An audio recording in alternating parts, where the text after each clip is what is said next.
The peaches are like extra peachy. Oh man, it's really good. Hi, welcome to Chicago Magazine's In the Kitchen. Today we are making a peach sundae with maple pecan syrup from Yasmin Gutierrez, the pastry chef at Beatrix. And I'm going to stop talking so I can eat this before it melts. First, we're gonna make our candied pecan. Very, very simple process here. I roughly chopped about a cup of pecans. Toss that with a little bit of salt, some pepper, and some maple syrup. And we're just gonna mix that all together so everything is nicely coated and evenly coated. And then we're gonna put these in the oven. So, got a sheet tray lined with parchment paper. Spread this mixture out onto the pan, nice and evenly. This is gonna go into the oven at 300 for about 15 minutes. You're gonna wanna toss them about halfway through.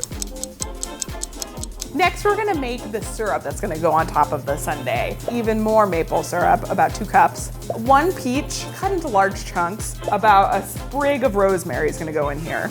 You're gonna bring this to a simmer and then reduce it for 15 minutes. So our syrup's reduced by about 1/3, and then we're gonna add in 1.5 tablespoons of butter, whisk it in till it gets nice and pretty and shiny. And then once that's fully melted, take it off the heat and strain it.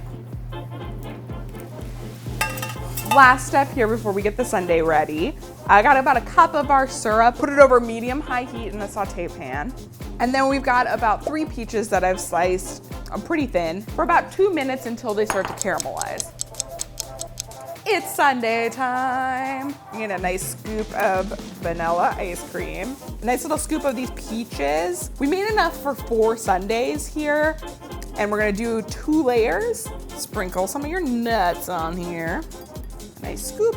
Some more peaches, and some of the syrup, and then some nuts, and we're good to go. Let's give this baby a taste. This is a normal size serving for 1, obviously. It's really good. Oh man. The peaches are like extra peachy now that they've had some time to kind of concentrate down. The maple syrup is kind of like a nice background note, and the rosemary is killer. Like, also super subtle. I have no more words left because it's perfect. I'm eating it like a fool. That's how much I love it.